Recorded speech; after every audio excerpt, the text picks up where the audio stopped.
Hello friends, जैसे कि आप लोगों को मालूम है कि हम चैप्टर 13 कर रहे हैं और चैप्टर 13 की हमने एक्सरसाइज 13.1 और पूरी कंप्लीट कर लिया विद एग्जांपल्स।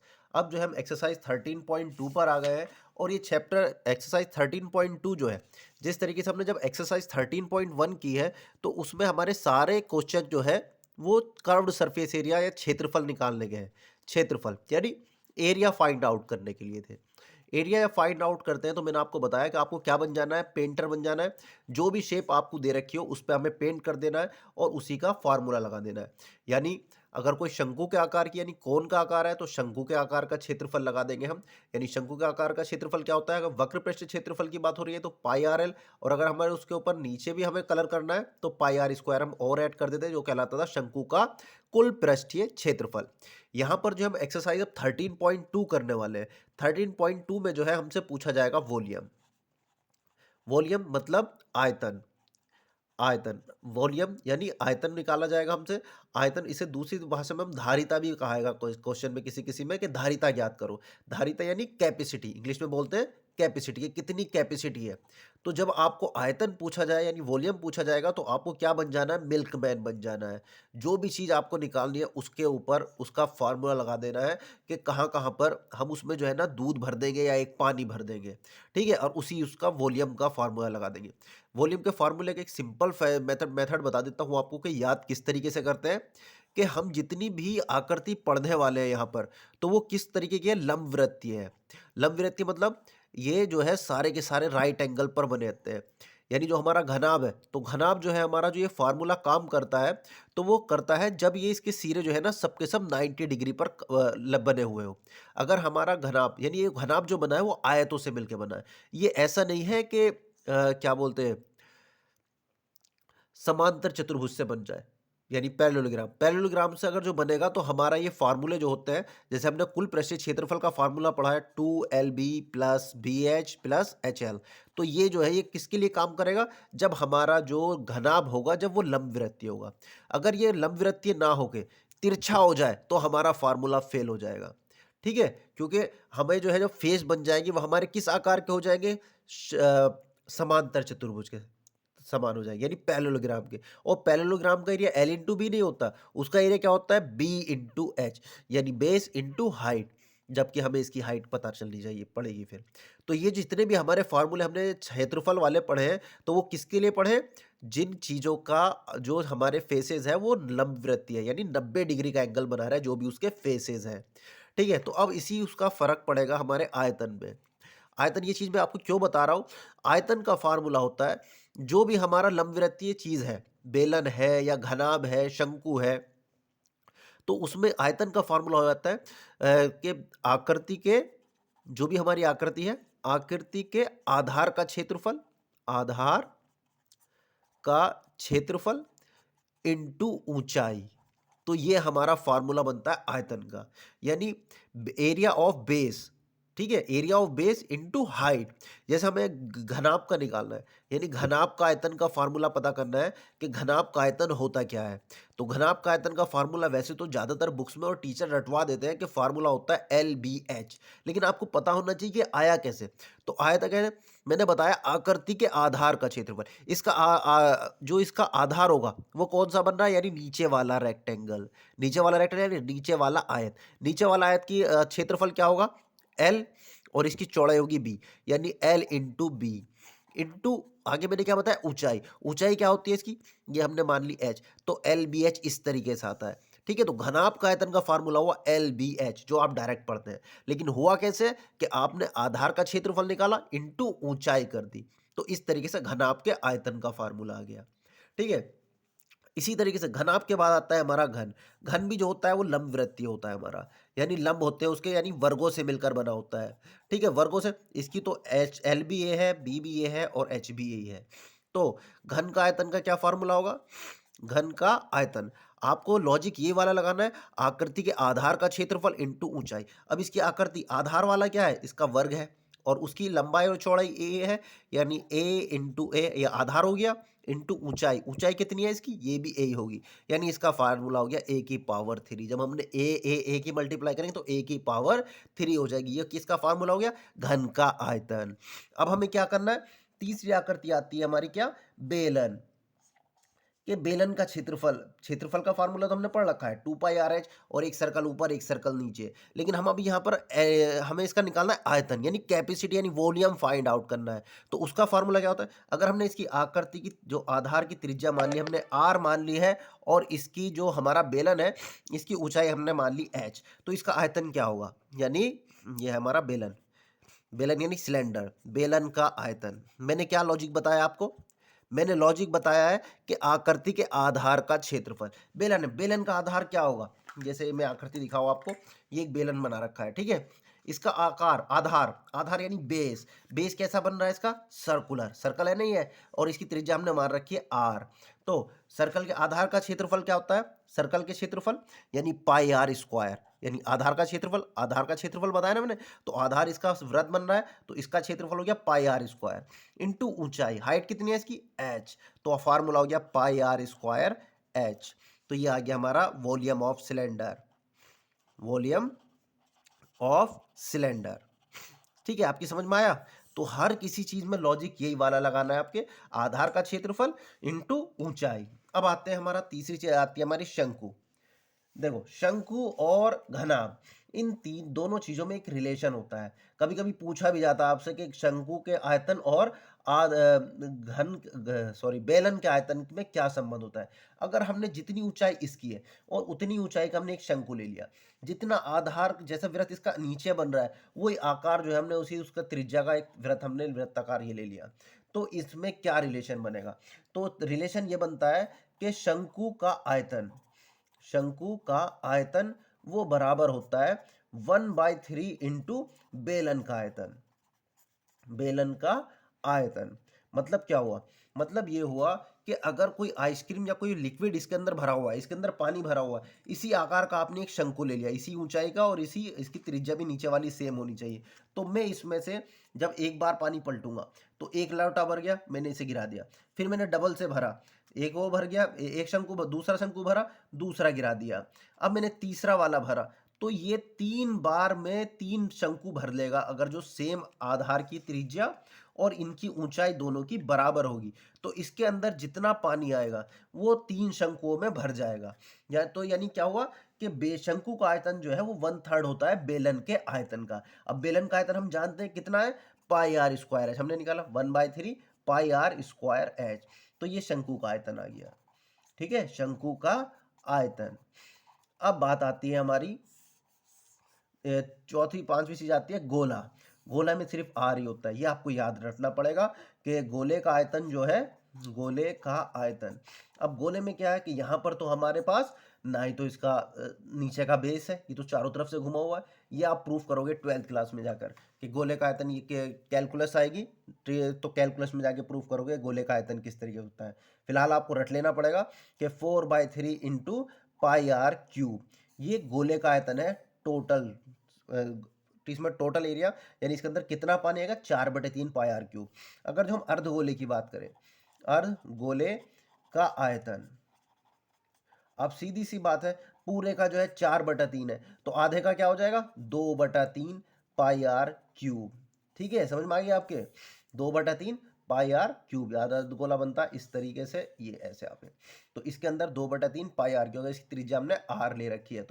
तो मुझे उम्मीद है कि आप लोगों को आयतन समझ में आ गया, और आयतन के फॉर्मूले किस तरीके से याद करने हैं आपको, कि मेन लॉजिक ये है कि आकृति का जो आधार होगा यानी बेस जो होगा वो इंटू ऊंचाई, इसी उससे जो है हमारे घनाभ का आयतन आ गया, घन का आयतन आ गया, बेलन का, शंकु का, और बाकी चीज हमें गोले का रटना पड़ेगा। अब आते हैं हम एक्सरसाइज की क्वेश्चंस पर। हम एक्सरसाइज 13.2 करने वाले हैं, और कहले चलते हैं हम क्वेश्चन नंबर 1 पर। जब भी आपसे वॉल्यूम पूछा जाए तो आपको मिल्कमैन बन जाना है, यानी जो भी हमें आकृति शेप दे रखी है उसका क्या निकाल देना है, उसके अंदर पानी भर देना है। चलिए, तो 13.2 पे चल देते हैं। इसमें कह रहा है, एक ठोस एक अर्धगोले पर खड़े एक शंकु के आकार का है, जिसकी त्रिज्या 1 सेंटीमीटर है तथा शंकु की ऊंचाई उसकी त्रिज्या के बराबर है। इस ठोस का आयतन पाई के पदों में ज्ञात करो। यानी पाई के पदों में, यानी हमें पाई की वैल्यू पुट नहीं करनी है, पाई की वैल्यू में ये आंसर चाहिए। क्वेश्चन नंबर 1 शुरू करते हैं, एक्सरसाइज 13.2। इसमें कह रहा है, एक ठोस अर्धगोले पर, यानी हमें एक अर्धगोला दे रखा है, अर्धगोला बना लेंगे हम, ये बनाया हमने अर्धगोला, और अर्धगोले पर एक शंकु के आकार का खड़ा है, मतलब अर्धगोले पर एक शंकु बना दिया है। ये बना दिया हमने शंकु। हमने सवाल पहले ही पूरा पढ़ लिया है। उसने जो शंकु की आधार दे रखा है वही हमारे गोले का आधार है। त्रिज्या बराबर बताई है। तो एक ठोस एक अर्धगोले पर ठोस खड़े एक शंकु के आकार का है, जिनकी त्रिज्याएं 1 सेंटीमीटर है। यानी इन दोनों की त्रिज्याएं जो भी शेप में हमें दे रखा उन दोनों को लिख लेंगे। हमें क्या-क्या दे रखा है? पहले दे रखा है अर्धगोला। अर्धगोला यानी हेमिस्फीयर दे रखा है हमें। और दूसरी चीज क्या दे रखी है? शंकु, यानी हमें कोन दिया हुआ है। और दोनों की त्रिज्या, यानी इसकी त्रिज्या भी 1 और इसकी त्रिज्या भी 1 सेंटीमीटर। दोनों की त्रिज्या 1 सेंटीमीटर, यानी ये त्रिज्या 1 सेंटीमीटर। उसके बाद आगे सवाल में हम बढ़े तो वो कह रहा है तथा शंकु की ऊंचाई उसकी त्रिज्या के बराबर है। यानी शंकु की ऊंचाई ये होगी। अब जितनी इसकी त्रिज्या उतनी इसकी ऊंचाई कह रहा है, यानी ये भी ऊंचाई इसकी शंकु की एच की वैल्यू भी 1 सेंटीमीटर हो गई, क्योंकि त्रिज्या हमारी 1 सेंटीमीटर है। उसके बाद कह रहा है इस ठोस का आयतन पाई के पदों में याद करो। तो मैंने क्या बताया, जब हमें आयतन पूछा जाए हम लिखेंगे ठोस का आयतन। ठोस का आयतन। तो जब भी हमें आयतन पूछा जाए तो आप जो है ना उसके अंदर पानी या दूध भर दो, यानी मिल्कमैन बन जाना है। जब हम इसके अंदर पानी भरेंगे, सपोज करो यहाँ से तुमने टंकी लगा दी, अब जब पानी भरोगे तो पहले किस में भरेगा? वो पहले भरेगा हमारा अर्धगोले में। अर्धगोले में यानी अर्धगोले का आयतन। अर्धगोले का आयतन। जब आपका अर्धगोला फुल हो जाएगा तो उसके बाद पानी कहां पर भरना शुरू होगा? यानी किस में बनेगा? शंकु में। यानी प्लस शंकु का आयतन।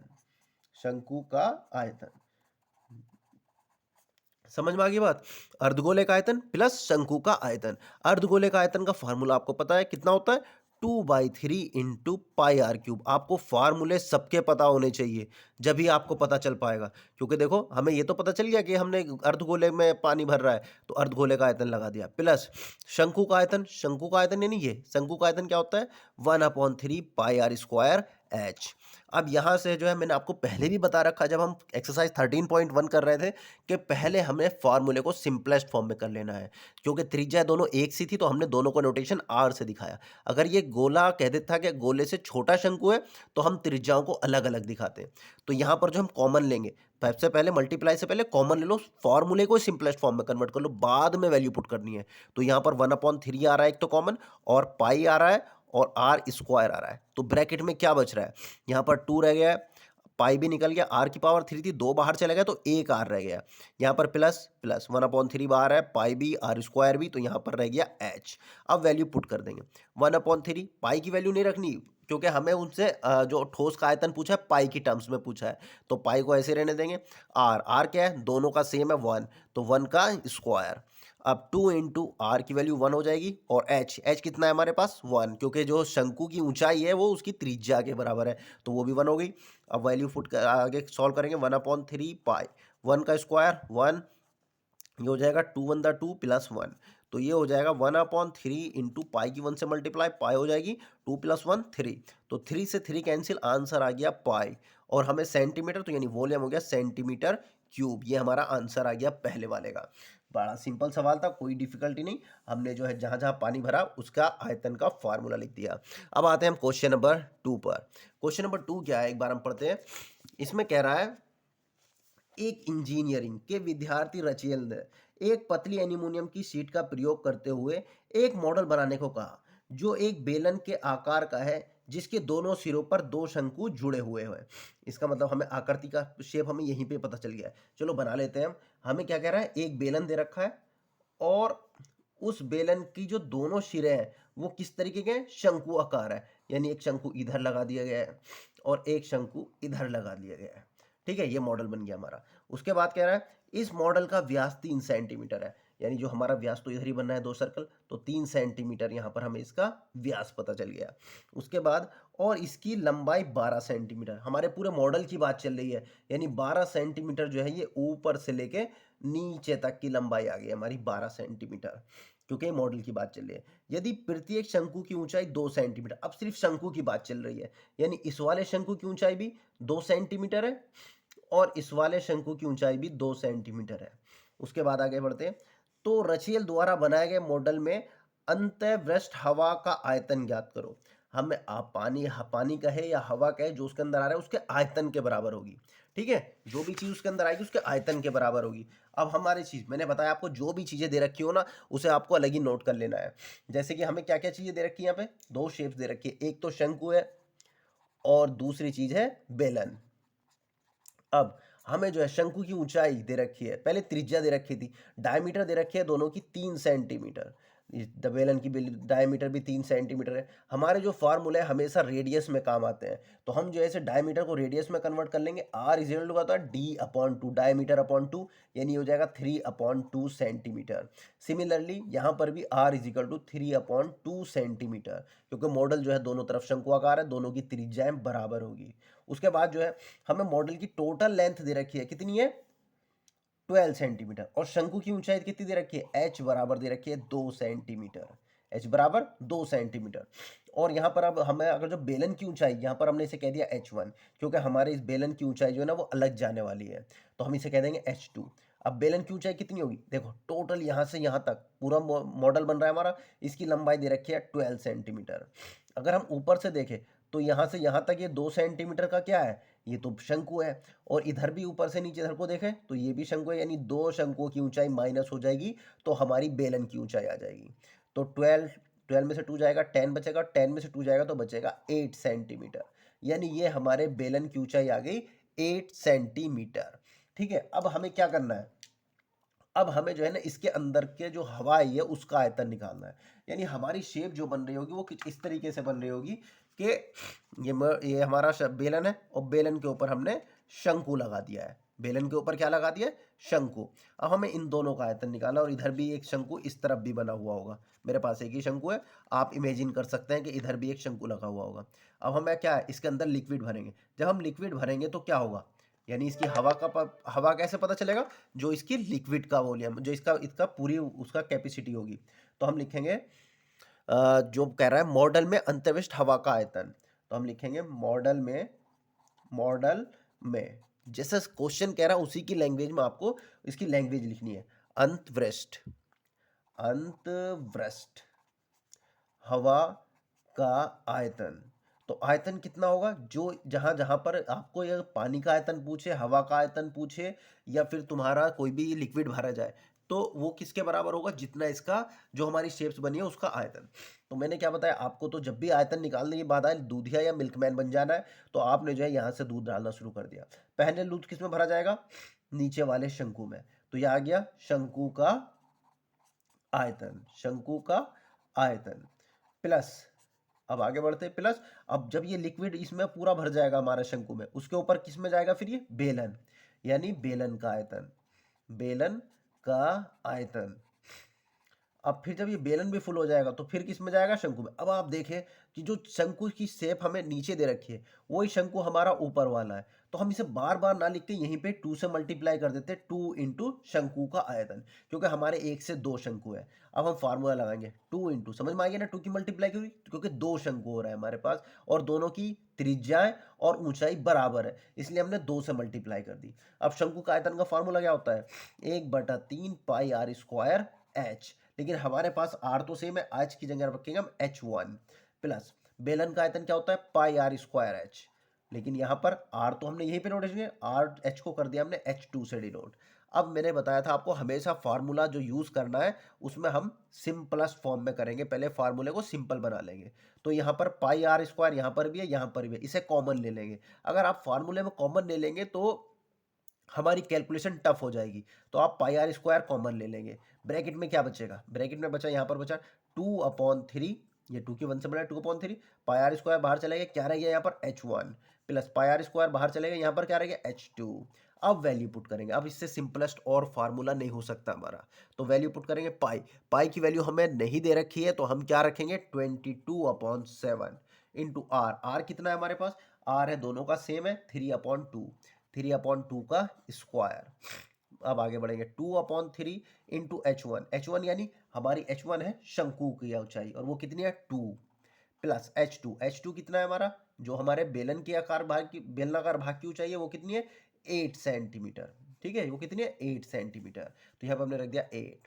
अब आगे सॉल्व करेंगे 22/7 इंटू 3 का स्क्वायर हो जाएगा 9 upon 2 to the 4 multiplied by, यहाँ पर हम ब्रैकेट वाले को सोल्व कर लेंगे, 2 to the 4 अपॉन 3 प्लस 8। तो अब हम आगे करते हैं इसे, एक मिनट। तो हमारी जो है, जो मॉडल में हवा का आयतन पूछा जा रहा है ना, तो हवा का आयतन बराबर, हम इसे सॉल्व करेंगे।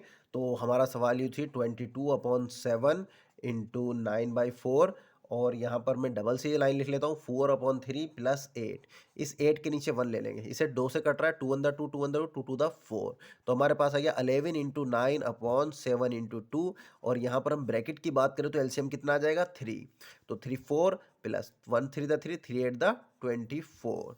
तो ये आ गया 11 इंटू 9/7 इंटू 2, और इन्हें ऐड कर लेंगे तो कितना है 28/3।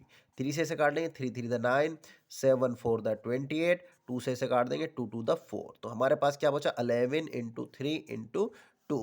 तो इस तरीके से मल्टीप्लाई कर ले, 11 तिया 33, 33 दूनी 66 सेंटीमीटर क्यूब। हमारा सारी वैल्यू हम सेंटीमीटर में दे रखी थी, तो ये आएगा सेंटीमीटर क्यूब। हमेशा वॉल्यूम जो है सेंटीमीटर क्यूब में या मीटर क्यूब इस तरीके से आता है या लीटर में आता है।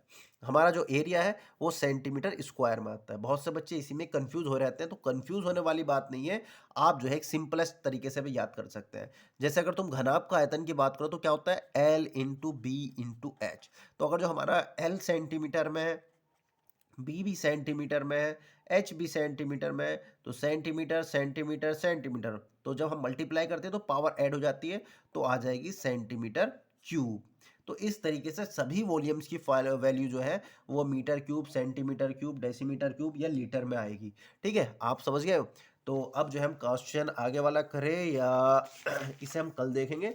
आप लोगों को कॉन्सेप्ट क्लियर होना चाहिए कि वॉल्यूम का मतलब क्या है। कि वॉल्यूम जो है, पहले हम आधार का क्षेत्रफल निकालेंगे इनटू ऊंचाई कर देंगे, तो उससे हमारा हर शेप्स का वॉल्यूम आ जाएगा। हम जो फार्मूले पढ़ रहे हैं वो लंबवृत्तीय आकृतियों के पढ़ रहे हैं। यानी जो हमारा बेलन है वो लंबवृत्तीय, यानी ये 90 डिग्री का एंगल पे बना रहा होगा। ठीक है, तिरछा नहीं होगा, टेढ़ा नहीं होगा, वो सीधा ही होगा। ठीक है, तो अब इस तरीके से हमने क्वेश्चन नंबर 2 कर लिए। कल जो है हम इंशाल्लाह इसके आगे वाले क्वेश्चंस करेंगे। Thank you. आप फार्मूले याद जरूर कर लेना लेकिन।